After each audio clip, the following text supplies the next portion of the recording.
Welcome to the Cookbook, where we invite guests on to share the ingredients of what has helped make them the successes that they are. All of it, the good, the not so good. You're not going to find anything half-baked here. And our kitchen gets messy sometimes. That's when the fun starts. So come on and join us.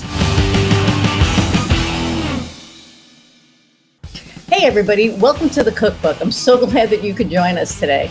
I'm super excited about our guest today, and I know that I say that about all of our guests, but it's the truth. I'm just excited about all of them. But today I'm super excited because Scott's my friend.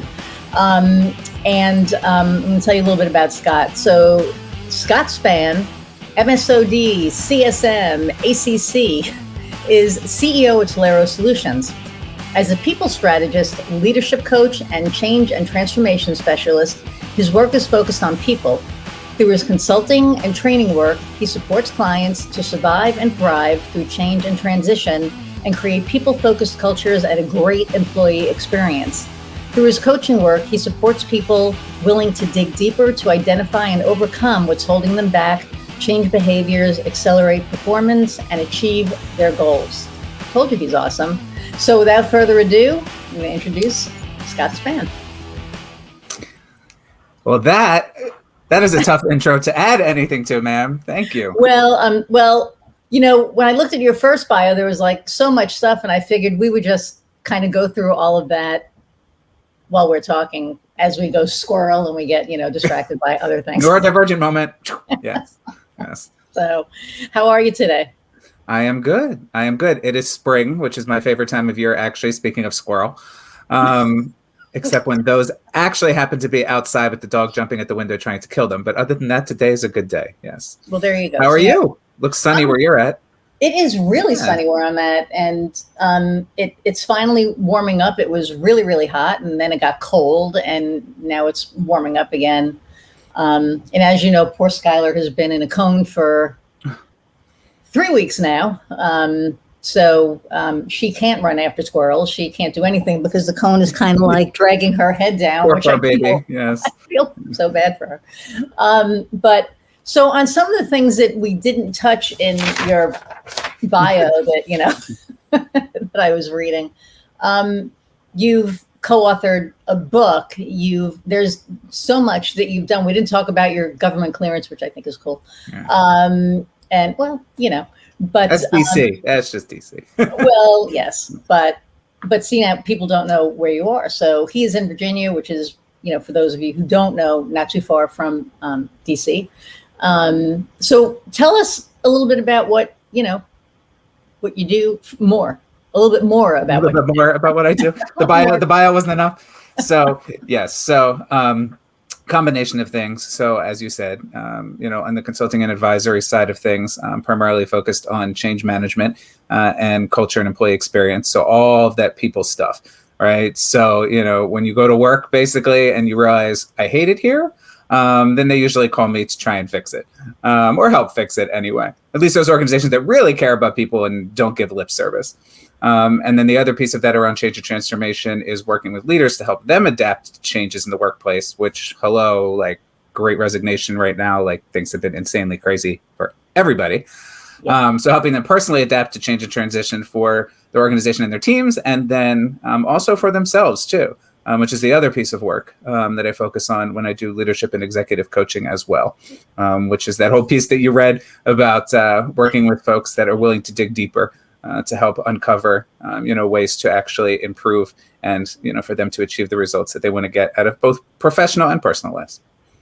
Right. And it's funny because, a friend of mine from years ago that I haven't spoken to or seen in a while, I was on LinkedIn and he did this post about starting, his own gig because where he was, they didn't appreciate him. So we took the conversation into a DM, and I said, I don't know if you're aware of this, but you've now become a statistic. You are now part of the Great Resignation.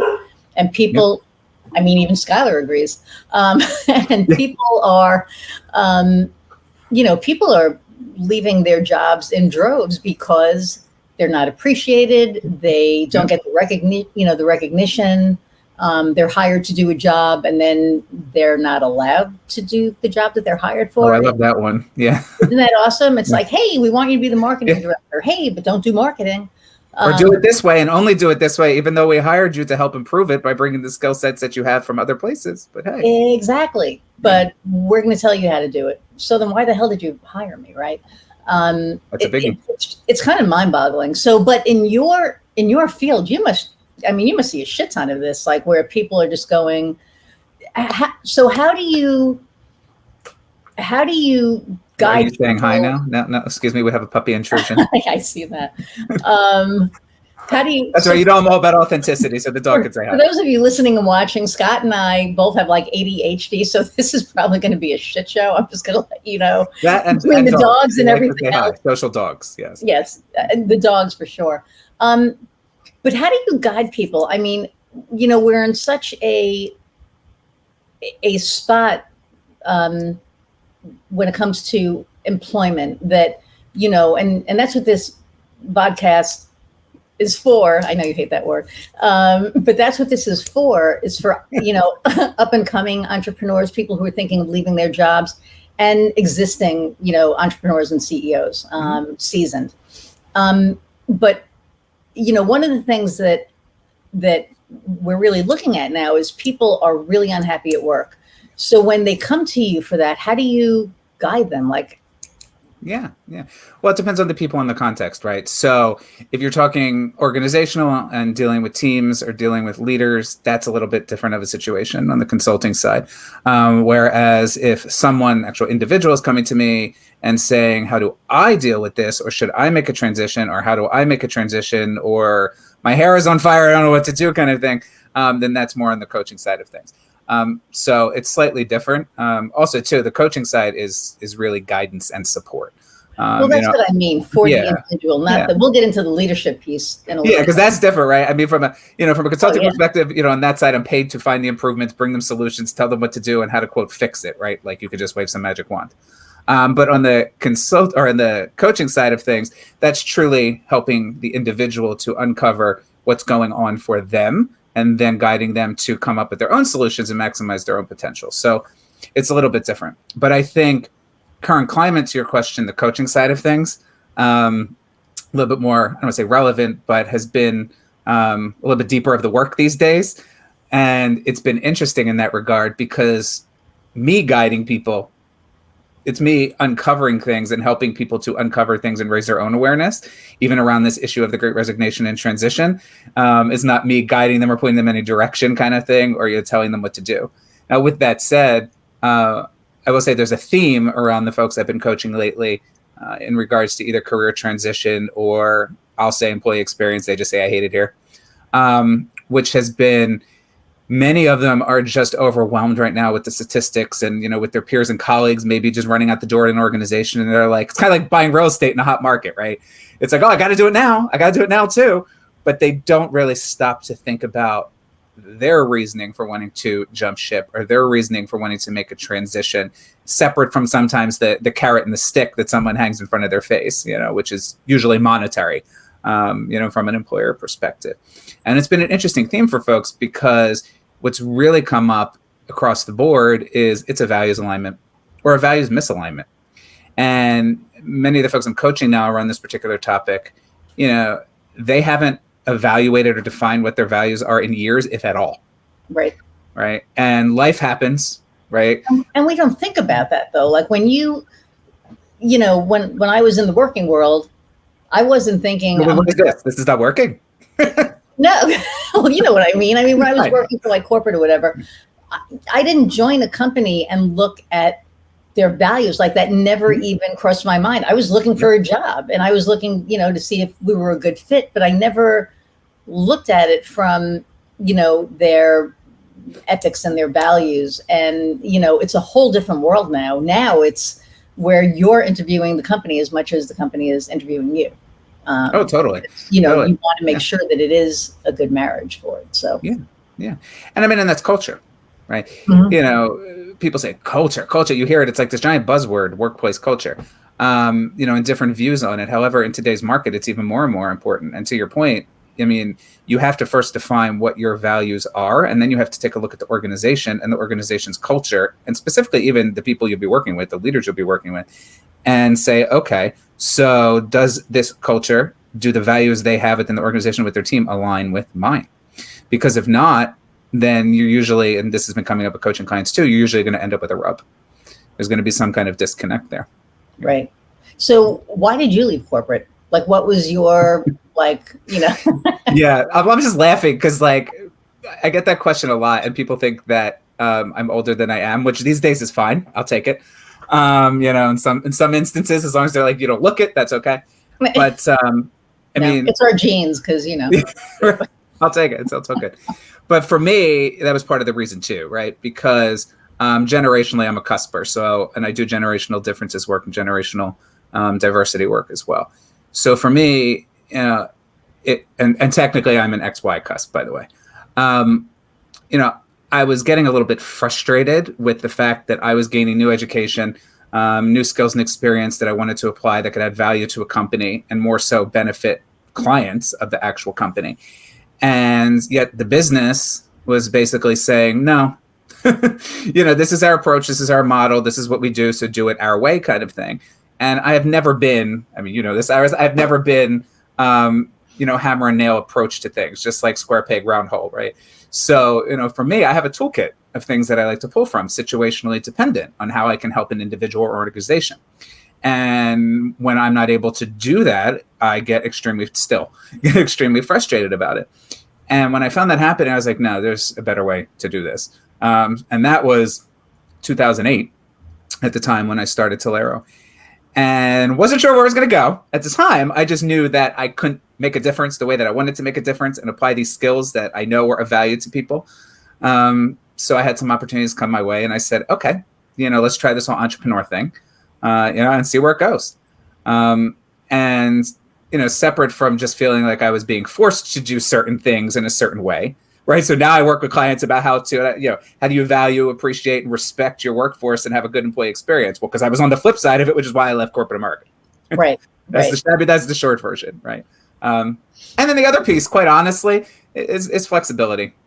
You know, I mean, before work from home became what it is nowadays because of COVID, you know, flexibility, you used to get a lot of pushback from folks, from businesses around that. And I said, no.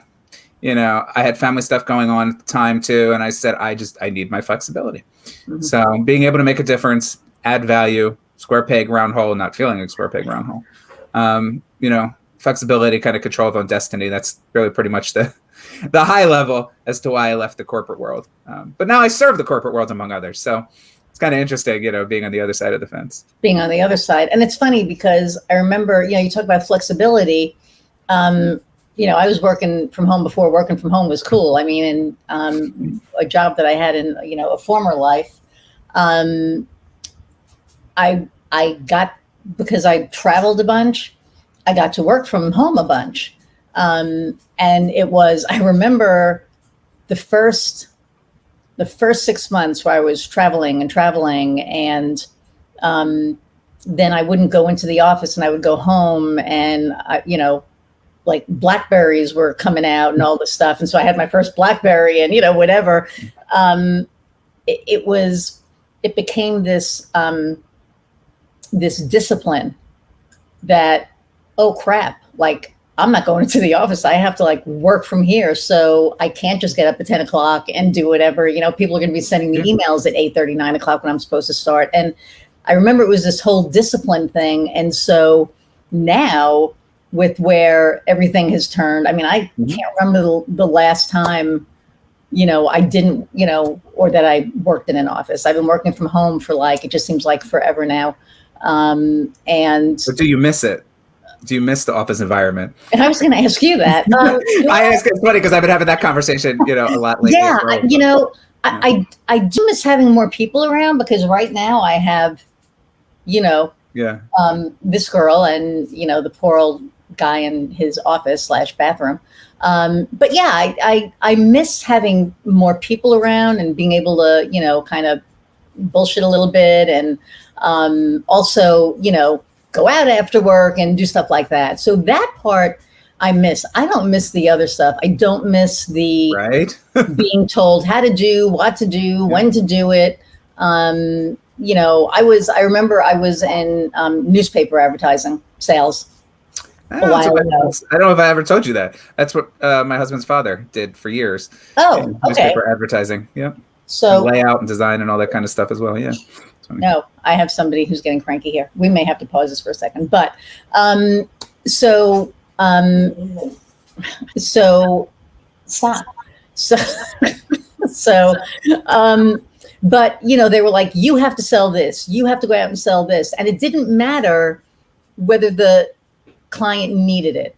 They wanted to go out and make these sales, and I remember going, no. And so this one client that I had that was in entertainment, I remember I walked in, and another friend of mine who worked in the healthcare system here. It happened twice. I walked in, I sat down in their office, and I held the thing up that had the sales.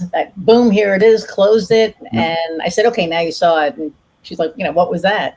And I said, "I'm supposed to show you this, but you have no business being in this, so I'm not even going to sell it to you." And half the time they were like, well, let me just throw an ad in there anyway to help you. And I'm like, no, don't spend your money to help me. I want you to spend your money to where you're going to get, more bang for your buck. That's a values alignment. Yeah. 100%. So that was, one of the first things for me that made me go, maybe this isn't right for me. And then I went to work for another newspaper. And that was almost worse. But at the end of the day, when it came time for something to happen that I was told was going to happen, it was like, oh, I just said that to bring you on board. What? That's the bait and switch, right? It was, and I've never had that happen to me before, and I didn't know what to do, and I don't have a good poker face. And I was like, what? Like, you what? And I went, okay. And then, 3 months later, my position was no longer needed because they knew I was looking for another job. Different times. Isn't it interesting, though? Different times, but how much has not changed, right? From an organizational perspective in that regard, yeah. And I think that's why what you're doing as far as, coaching leaders on how to be a good leader and how not to be an asshole and not to do the bait and switch and to actually care about your employee, with that empathy thing that we've been talking about since February 1, right? Yeah. And and the empathy one, I mean, you know my thoughts on empathy. That's huge. And asshole leaders exist everywhere, right? What I have found, though, is some know they're assholes and some don't know they're assholes, and some know they're assholes and they care, and some know they're assholes and they just don't care. They don't care. So, working with the ones that know or don't know but care, or know and care, I should say, those two categories, that's always interesting because I feel I can make headway, more so they can when I'm working with them, and cause positive change. And those type of leaders I also enjoy working with because of the fact that, the asshole piece doesn't bother me, right? This is the New York thing we got, that we can handle that. But it's also, I refer to them as boomerang leaders or ripple effect leaders, right? Because once they get that awareness and they get that aha and they're willing to take the feedback and make some changes, then they take those changes back to their team or back to the organization, and you have a ripple effect, right? And you have improvement for everybody else as well. But first they have to have the awareness, and then they have to be willing to dig deeper and do the work. Yeah. So it's interesting. It's really interesting to see the differences. Yeah. I've walked away from some too. I mean, there's some that, stayed in that category of, I just don't care. It's like, thanks for calling me out on what I already knew, but I didn't want to deal with. And I'm like, well, you're nailing the fact you don't want to deal with it. So, goodbye and good luck. But P.S., your team should call me because they're going to need it. Which is sad. Right. But, we can't, professionally or personally, we can't force people to change. No, absolutely not. But, I always say, you can lead a horse to water, but you can't make them drink, right? It's the same thing. So what do you miss anything from corporate, or? I mean, the collaboration aspect some days, like similar to what you were saying, yes, I miss the water cooler chat and the lunches, and even like the peer-to-peer learning in person kind of thing, because I do a lot of facilitation on the consulting side as well, leadership development training, things of that nature. And there is an in-person piece to all of that. Can it be done virtually? Sure. I mean, we're all doing it now. But there's a certain piece in person that you can't get virtually, and that sometimes I miss. But overall, no. I do not miss cubicle land. A lot of my clients, healthcare, professional services, government being down here, it tends to be cubicle land, and for that, I would rather sit in the home office with the fur babies whimpering at my feet and just be able to do what I need to do, kind of thing. Or even have the 3 monitors up, and I've done it with the whiteboard behind me, and do training from here as well, facilitation from home office as well. So, most days I don't, which is interesting because, as a strong extrovert, in case you couldn't tell, people would think, they'd be like, you who don't know Scott's an extrovert, we'll just, although, forewarning for anyone who may be looking for a leadership coach, I hold silence to the point where people are like, are you going to say something? It's weird. So time and place for everything. Right. But yeah, being a strong extrovert, it's like at home, sometimes people are like, doesn't that bother you? How do you do that? And I just said, it just means more therapy for my husband when he comes home from work at the end of the day. And I'm like, that's pretty much what it amounts to. Yeah. That it's and the so dog funny looking that at you you. say that. It is so funny because my wife, she works in a steel mill, and she, I don't know, manages supervises 23, more people than anybody else at the mill. But that's another story. And so by the time she gets home, she just wants to be left alone. And I'm like, hi.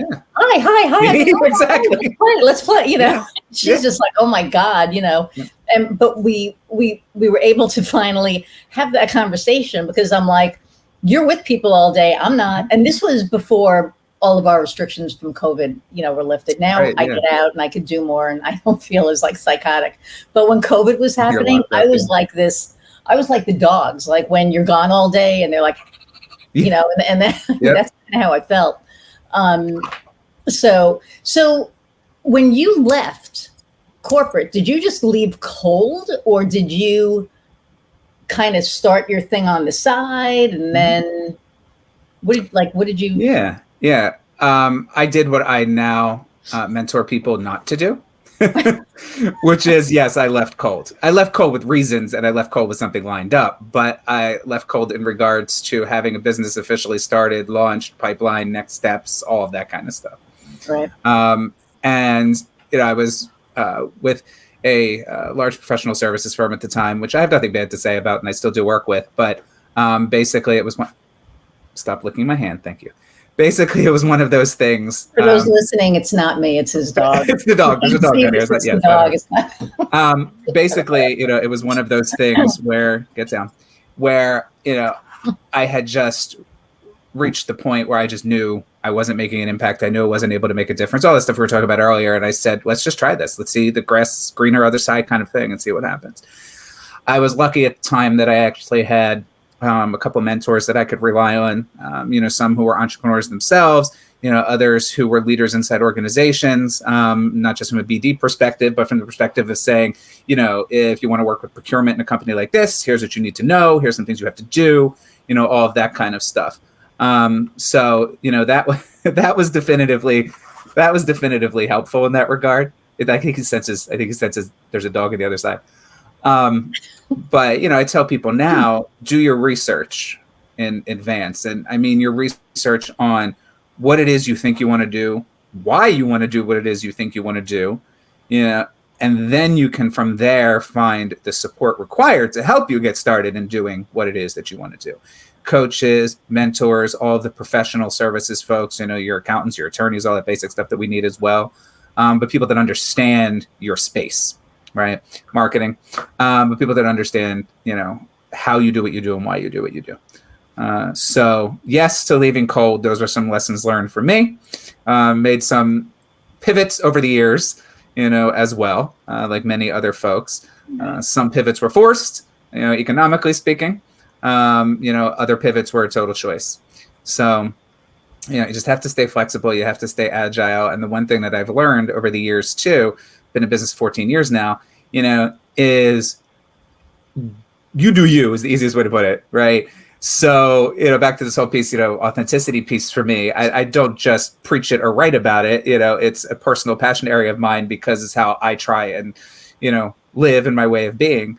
And what I mean by that is you've got to find the things that give, and I mean this professionally too, you've got to find the things that give you energy, right?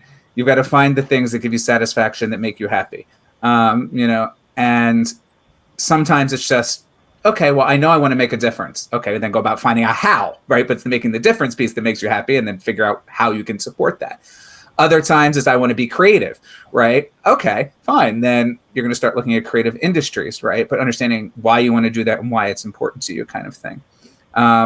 And over the years, I've really started to, take the you do you philosophy in that regard. And I've adapted my service offerings to an extent over the years, just because I got tired of doing certain things, or I got burnt out doing certain things, or I didn't feel like I was making such an impact with certain things anymore.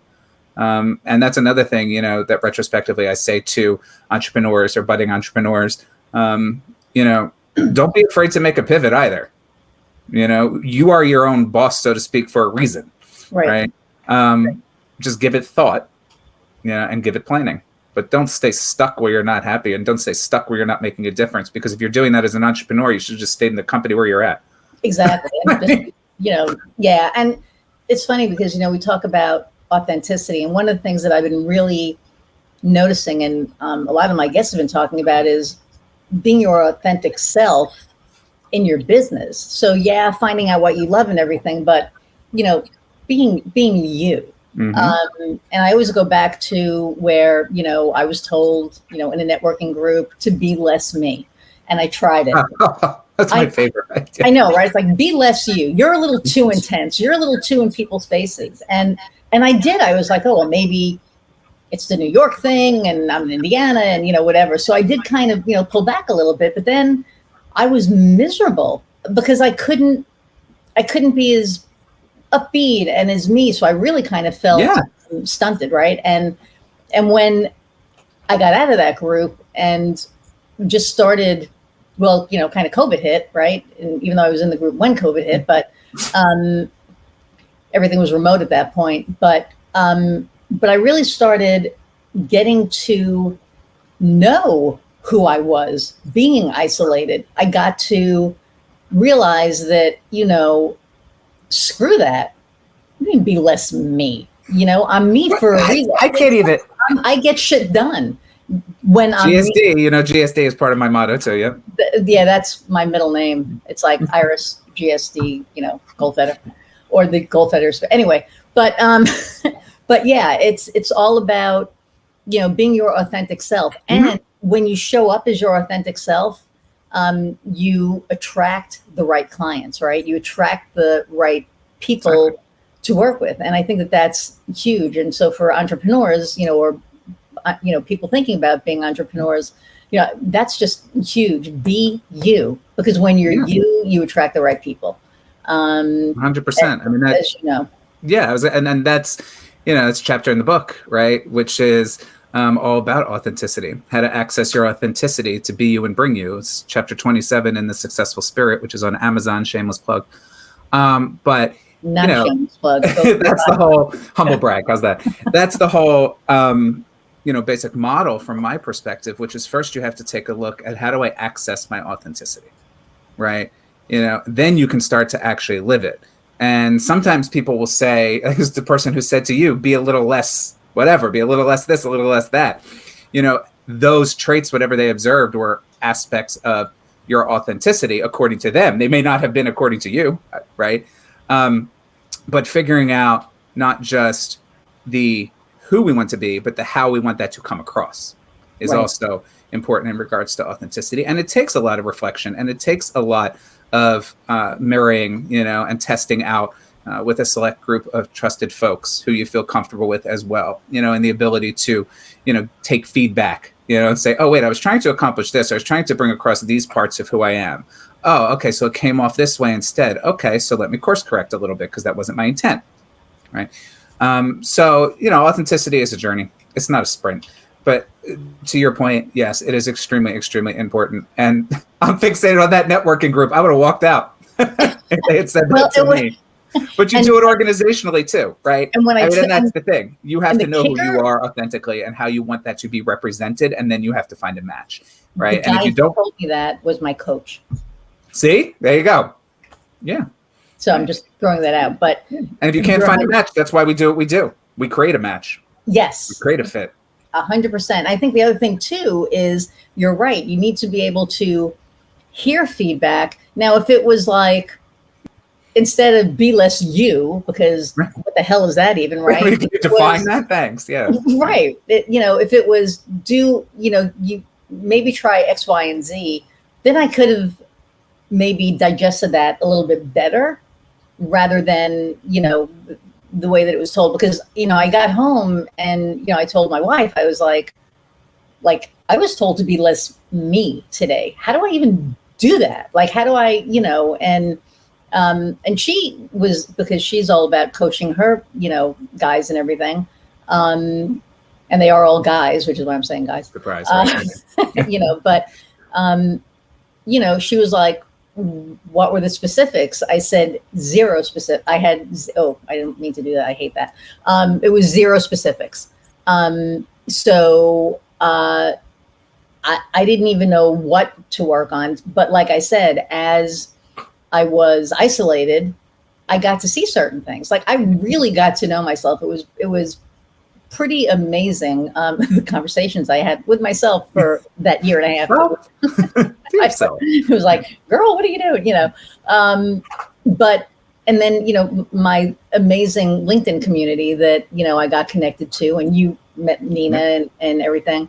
I made these like lifelong friends who got me and who appreciated me for who I was. I didn't have to change anything, and saying hi again, baby. And it was, that's authenticity. I'm not going to hide the dog, but he doesn't. No, don't hide the dog. Go lay down. Go lay down. Skylar's just like laying on the couch, going, I want to go out, but she knows. Yes, I wish this one. She can't go. She can't go out. But yeah, so I was able to kind of look at that. And Kofi, who's our producer, will sometimes be like, Iris, relax. Because I get stressed about things that I probably don't need to be stressed about. But wait, that's mindfulness, right? It is mindfulness. And my mindfulness, right? Yep. I give something 90 seconds, unless maybe it garners a little bit more time than that, but I control it. I think that's important. That's why I'm joking aside, but I think that's why I interrupted with that. I think that's important because that's part of authenticity too, right? We know what triggers us. We have to identify what triggers us, figure out why it actually triggers us. Then we can try and avoid those situations, people, or interactions. However, when we are triggered, right, we have that awareness, then we go, okay, now we need to do our mindfulness, or now we need to take our deep breaths or our step away or whatever it is for each of us. And that is a whole mindset and self-care thing. Mm-hmm. But taking the time to actually realize I am triggered now and here's why. A lot of people don't even get that far, and then you continue on the hamster wheel. Right. And I found out, it was so interesting. I was working with somebody who wasn't a therapist, but was kind of coaching me in a way. Anyway, it made me realize why I had certain behaviors, and it was from my 7-year-old self, like the way that I dealt with my 7-year-old, or the way my 7-year-old self dealt with something. And it's a very positive intelligence thing. Visualization to childhood is a very PQ thing. I'm telling you, man, and you can explain what that means after, but it was this whole, holy crap, that's why I've been dealing with it, because the 7-year-old dealt with it, and here I am, years later. It was interesting, but it made everything in my life make sense. Like, I look back at everything that I'd ever done and went, that's now I get it. Now I get it. And so, but it was amazing because now when I run my business, when I do this, when I have my relationships, it's with a whole different mindset. It's coming from a whole different place. And it's been pretty amazing, actually. Yeah. Yeah, and that's, kudos for putting in the work. No sarcasm intended. But because a lot of people don't even, get that far. But it is funny not funny, but interesting and positive, when, you get that aha, or when I'm coaching a client and a client gets their aha, and sometimes their aha dates back 10 years to workplace trauma that happened 10 years ago. Other times their aha dates back to something their mother said or did when they were 7 years old, and they carried it with them all these years. And now it manifests, when they are in a leadership role within an organization, So, and I have a mother who is a retired educator and a therapist. So, for me, it's like, if I had to hear about FOO issues one more time, FOO, family of origin issues, right, one more time, I'm like, okay. Like my neurodivergence, my ADD, I was diagnosed in the 80s as well, so that was part of who I am all the way. I mean, it still is, but all the way back then, but over the years, I realized because of the neurodivergence, because of the ADD, and there were other associated learning disabilities with that I would get triggered by certain things in certain ways as well, right? And I had to say, okay, as I got older, I realized that that's what it was equated to. That square peg, round hole, we're going to single you out kind of thing, you have to do it differently, all of that kind of stuff. And I'm like, okay, now that I'm aware of those situations and I'm aware of where it comes from, I just manage me differently. Right. But I couldn't manage me differently if I didn't have the awareness to begin with. So thanks, Mom, for that. But, it is putting in the effort. It is putting in the work. And yes, sometimes it does go back to when we're 7. Yes. Now, explain to everybody what PQ is. Oh, I'm sorry. So PQ is positive intelligence, which is a body of work that a lot of coaches use. A lot of different folks use it as well, but the easiest way to explain it is it's kind of a combination of personal mindfulness exercises and just ways to change and shift your perspective about how you view you in certain situations and how you view your interactions with others in certain situations. That's a nutshell. The book, I think, Positive Intelligence, I think Shirzad Kameen wrote, I want to say 2012. But the program is still going on right now as well. And I did the 7-week one. And one of the things I realized in that program is a really good app. The app is really good. And you do 2-minute, 5-minute, or 12-minute, I think are the increments, bursts of mindfulness exercises. And it's usually a combination of auditory, visual, or tactile. Because neurologically speaking, if your brain is in a cycle of any kind, where you're spinning over something, one of those 3 things is going to snap you out of it because your brain can't focus on both at the same time. Wow. So does it rub the 2 fingers together? One, for example, tactile, auditory, hear far away, then hear close up sounds. So you're just focusing on other things. And personally, when I went through it, I had found it very interesting and very valuable in my relationships interactions on the personal side, because I don't want to go into the whole thing, but I have to address the big piece of the body of work. He has this thing, you're a sage or a saboteur, and you view yourself, in your interactions, through sage and saboteur mindset. So the intent of the body of work really is to shift your overall perspective. They should give me a plug for this. Is to shift your overall perspective from being less of a saboteur personally in your interactions and going down that route, and more of a sage. That's the nutshell. So the visualization piece is a big component of that. And one of the things he does is he has an exercise where, it takes you back in time, so to speak, when you were a child, and you visualize your happy self, when you didn't have anything to worry about and you were all carefree, and childhood happy picture and all this other stuff. There's also other visualizations to more traumatic moments, to help you uncover that. So if you get triggered now, like we were just talking about, right? You know where it's coming from, kind of thing. Yeah. So I incorporate pieces of it into my work, but I have colleagues that use it, as the full body of work, and run peers through, PQ pods, and, have coaching just around positive intelligence as well. So, yeah, that's what that was. So, I've been working with my mindfulness coach for like 2 years now. And you haven't thrown an iPhone since? And I'm going to give her I haven't thrown an iPhone since. I know that. Okay, well, we didn't talk about that before, but we can. But I'm going to give her a shameless plug. Diane Titterton, A Time to Flourish, UK, amazing. She's just phenomenal. And the iPhone thing came from we were in the middle of COVID. It was like June, and we decided to sell our house.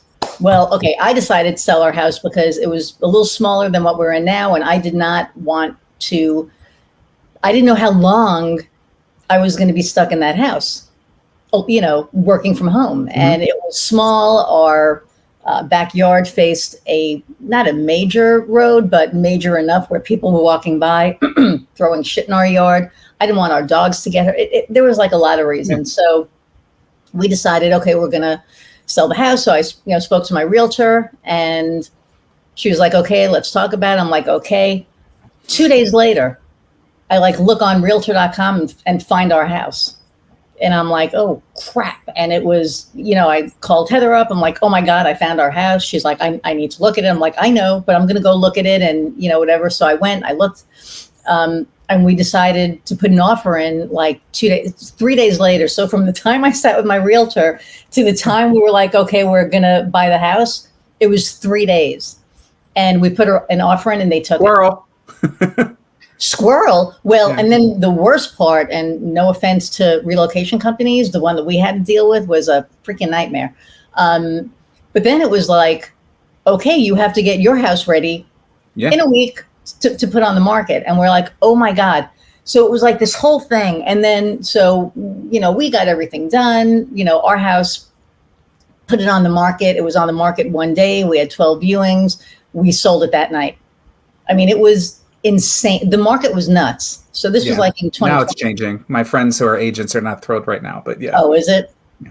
So, but, and then we're having all these issues with the relocation company. And every time we think something's going to be going, it can. And then this was changing. And so between COVID, being stuck in the house, stressed that, I would be using whatever Instacart and having to clean everything before I brought it in the house because I was like insane about it.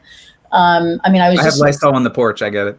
Oh my God. It was like so stressed. Then it was like this one, I got a call from my realtor and I was like, oh no, actually that's not what it was.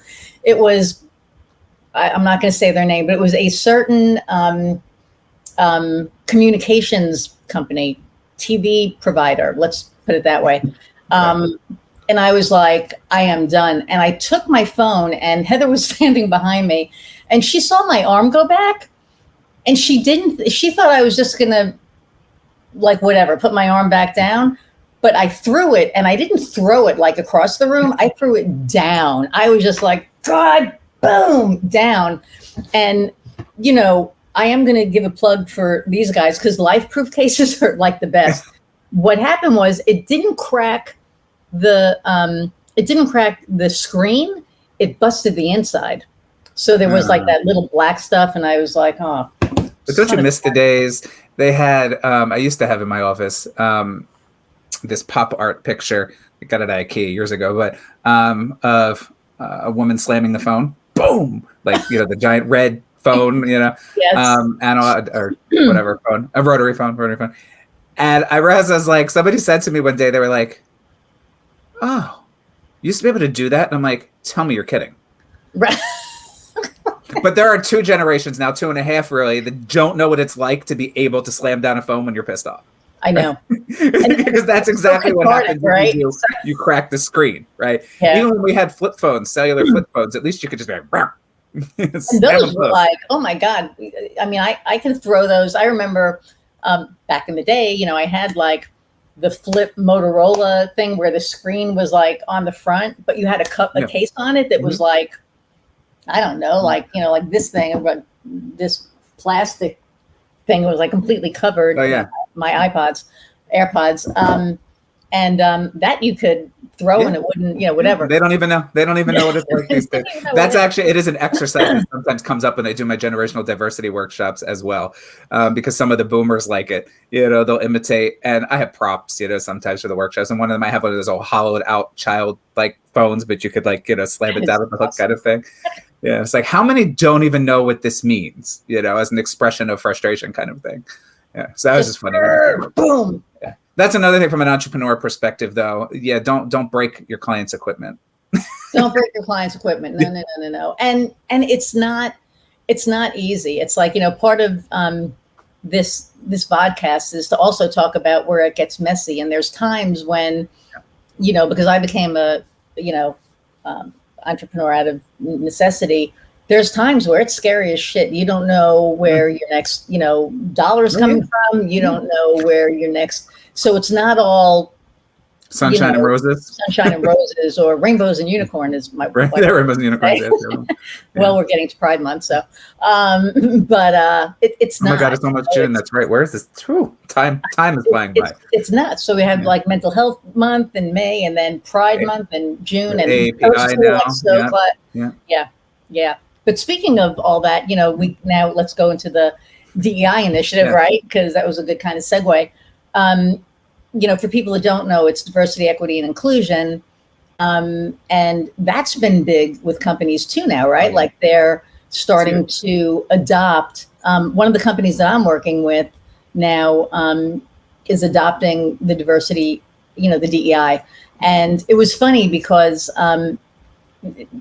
they were working on this program, and one of the pictures that they had, my client called me up and said, "Hey, can you help me with this project?" And I said, "Yeah."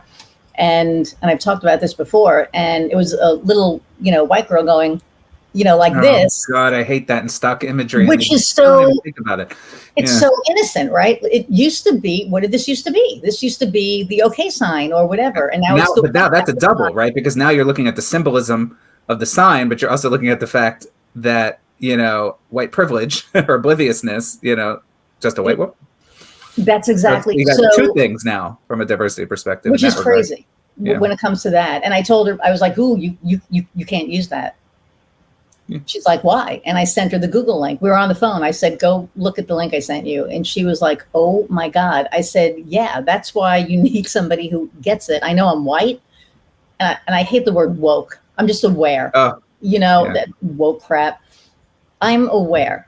Right, aware, yeah, because it matters to me. I mean, this matters to me, and it's not just for the LGBTQ. It's for Black lives. It's for Asian. It's for any wherever the hatred is pointed towards right now. That's where I'm at, and they really, really get it. And anyway, so she was like, "Oh my God, we have these billboards everywhere," but thank God they were electronic billboards.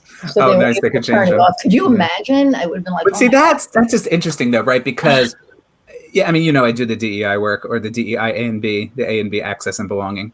But the fact that she recognized that, and she was willing to address that, and she wasn't like either we don't care or oh shit, kind of thing. Right. That says a lot too, because there are many who are just blind to it, and there are many who know about this DEI thing, this diversity thing, but whatever, right? So kudos in that regard. No, they're really adopting it, and actually, Kofi, my producer, and I are probably going to be helping them with a video or a series of videos, addressing it. We'll chat because it's But this week, I mean, you do bring it up at a very interesting time, right? I mean, let's take a moment to pause and reflect within the last couple of weeks in regards to diversity and hate, what has happened. Mm-hmm. Right? It's like you and I have talked about this offline already. I get as annoyed and upset about it as you do. But it's like between what happened in Buffalo and then what happened, at the church, the Taiwanese church, it's going to make me cry. And what I mean? You lose words because I don't want to use certain words in this recording that I don't want out there for posterity, even though it's because I'm angry about it, kind of thing. Mm-hmm. But organizations are realizing, particularly with things like this on the rise, across the country, organizations are realizing, first of all, these types of diverse individuals exist within my workplace, number one, right? And that needs to be acknowledged, and they need to be supported. Right. And not to say organizations didn't care about diversity before. I mean, some did. But, the reality of where we're at now, even within all of this hate and discourse, there is a positive in certain regards. And one of that I've seen is from the organizational standpoint, the workplace standpoint, where they're starting to address it, but they're starting to address it actually at the people level, right? So there's mental health guidance and support for folks that are impacted. It's not just go here, have an ERG meeting, kind of thing. It also is causing leadership to reflect on their own leadership practices. Am I, inclusive enough in my own leadership practices overall? What are my blind spots? Where is my unconscious bias? You use the acronyms. Oh, I'm sorry. Enterprise resource groups, affinity groups. And that unconscious bias is coming to light. So, even though things like this are going on in the country right now, and of course you do have a segment of society that doesn't care, let's own it. We are not that segment of society. But overall, organizations are starting to give it more focus. And do I call bullshit on the fact that the ones that did not before are doing it now? Yeah, I do. But look, they are. I think at least now they're recognizing it and taking the steps. I think that's, right. You have to give them, because honestly, before, as much as everything has been in the news, and we're not going to get into everything we know about Buffalo, and we know about the Taiwanese, church, recently. But how much, that's this week, how much has happened in the past 5 years? I mean, it's just, and I think that it's a culmination of people realizing that, and this affects people's mental health. Like somebody in our pod has been affected because, people near her, right, it's always 6 degrees of separation too, as well. Yeah. Oh my God, absolutely. And it's always the diverse. It's this guy had the most abhorrent word written on his rifle, and then I struggle because I have 3 strikes against me, right? I'm white, I'm white, I'm a woman, I'm Jewish, and I'm gay. You have 2. You're a man and you're Jewish, and technically 3. You're gay and you're Jewish, and so that's 3 or 4 becomes white, gay, male, Jewish, technically. Yeah. Well, yeah, but the white part gives us the privilege, and it's even for me as a woman, even though I'm a woman, people don't look at me and assume that I'm Let me gay, pause. right? Can I pause you for a diversity story from a colleague of mine? Totally relates to what you just said. I think yes, absolutely. It's been an impactful story for me since I first heard it about 10 years ago. So back in graduate school, a friend of mine, I'm still friendly with, work with, Black female. So we were in our diversity course, and it's cohort format, so it's all peer-to-peer learning. And we're all sitting around and talking about diversity and sharing impacts from our viewpoints. And so she said, well, one of the older white men in my cohort, made a comment, and it was just a racially blind comment, basically. So white privilege comment. So she speaks up and she says, look, she said, the bottom line is, she said, when you walk into a room, she said, people are just going to see a white man and all the privilege that comes with it. She looks at me jokingly. She goes, yes, even to the gays out there, kind of thing. Because what they'll say is a white man and all the privilege that comes with it.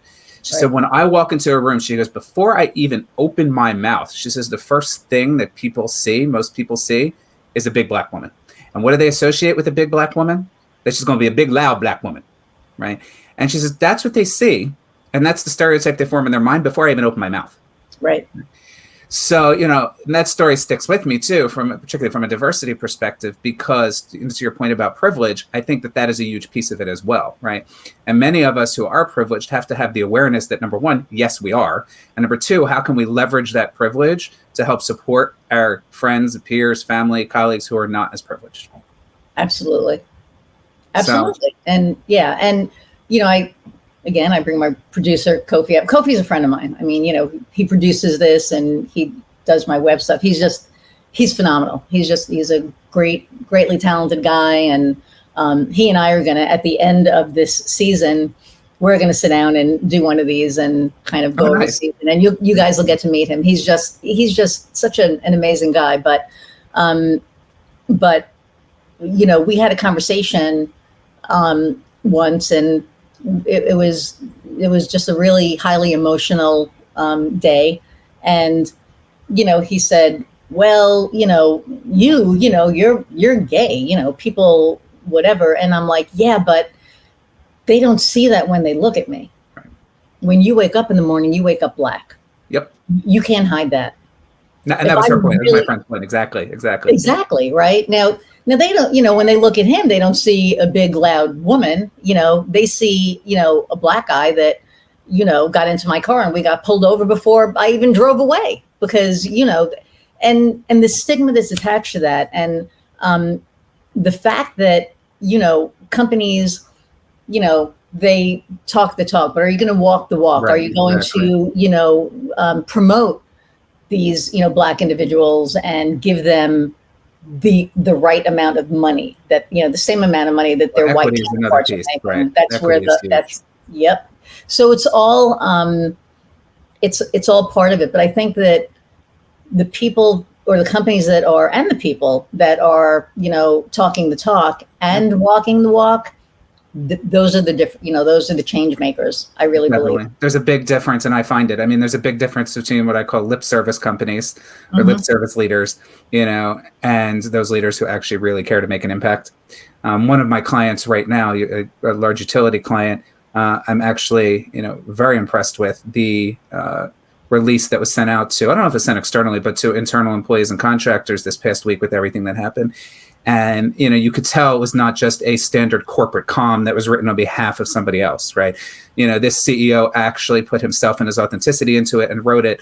But one of the things, that was in there was basically to the whole, employee base, was those of us that are in a place of privilege.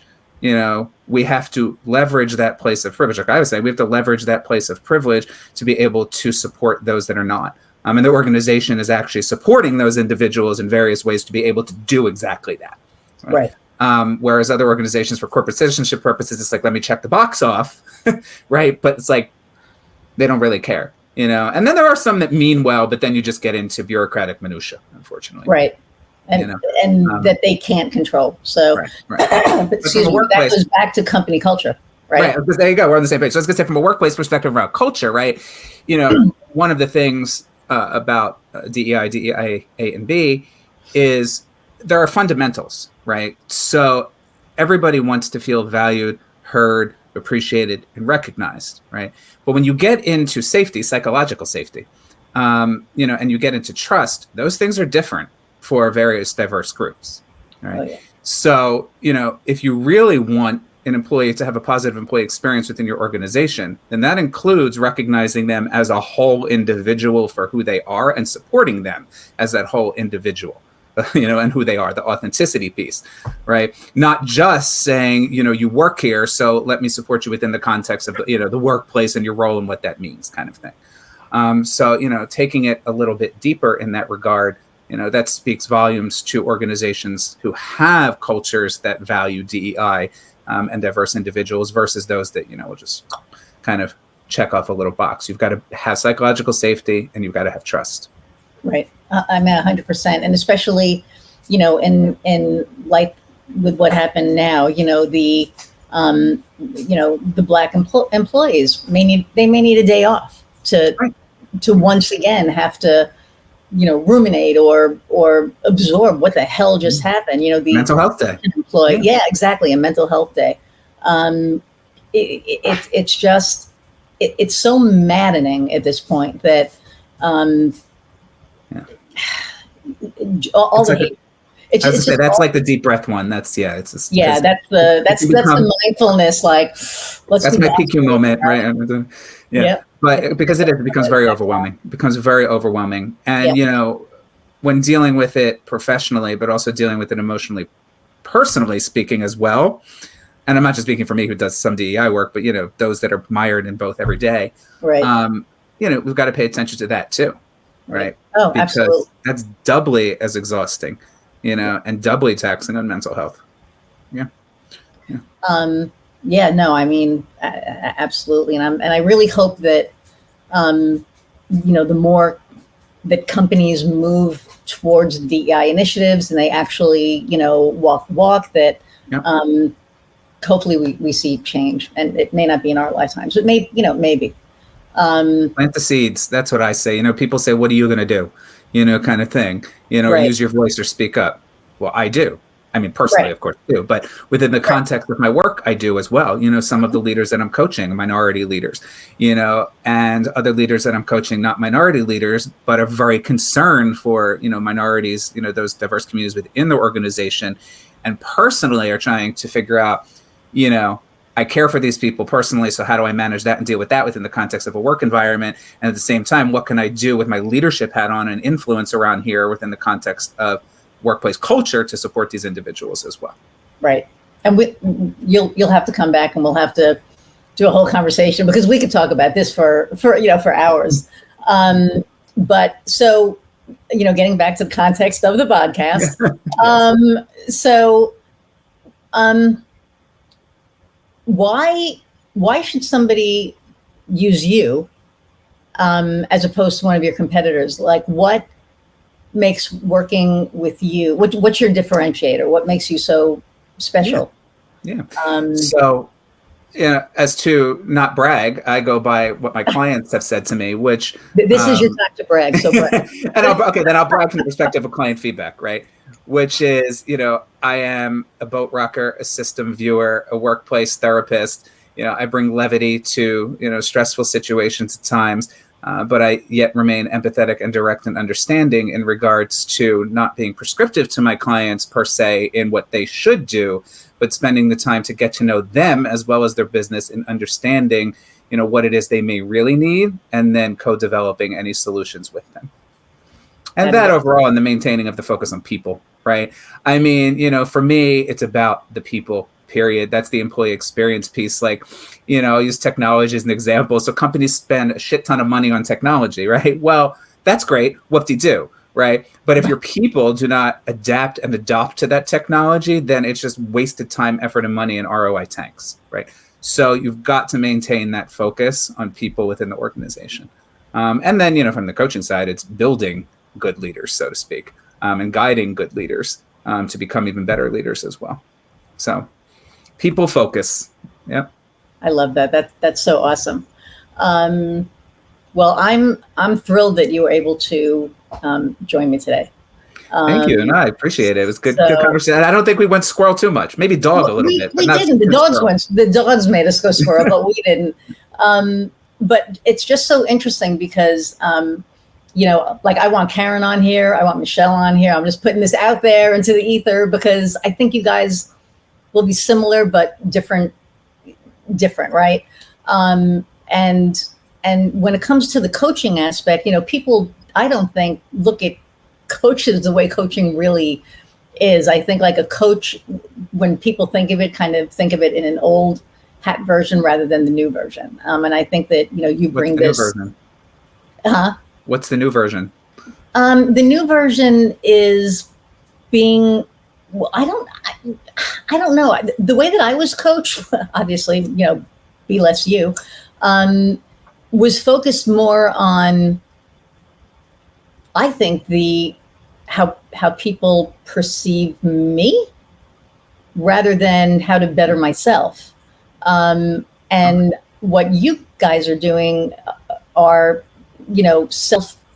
self-awareness, self-care, the betterment of, a leader, the betterment of an individual and how they can, grow. So that's where I see the difference. And that might've been just my experience, but I think what you do is pretty fantastic. And then the last question that I always ask everybody is, what's the one thing that lights your fire? Like what lights you up and gets you really, what are you passionate about? Cutting through the bullshit.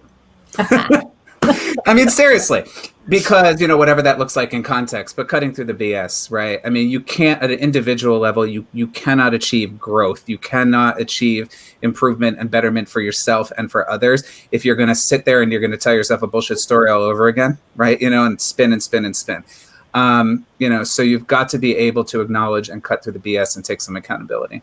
And then at the organizational level, it's similar, right? I mean, to cut through the BS at an organizational level is important to me as well, because you've got to get down to the people level of things, back to my people focus, right? And you've got to be able to get down to root causes. I do not do Band-Aid work.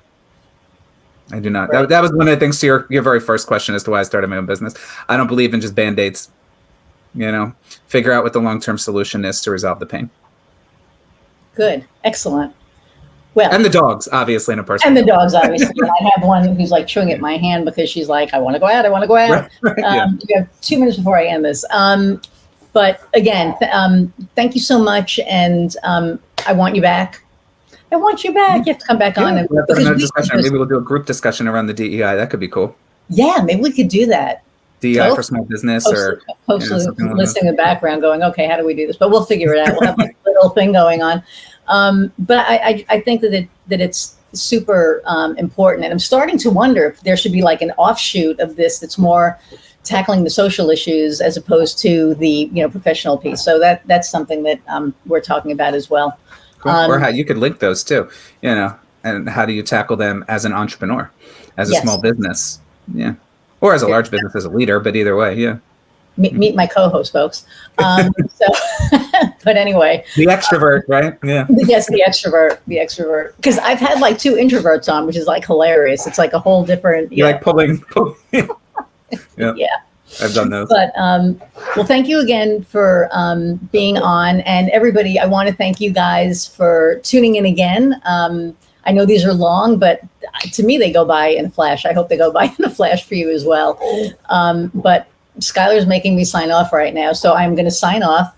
Iris Goldfeder, and thanks for joining us. And go out and find what lights your fire. Take care, everyone. Bye.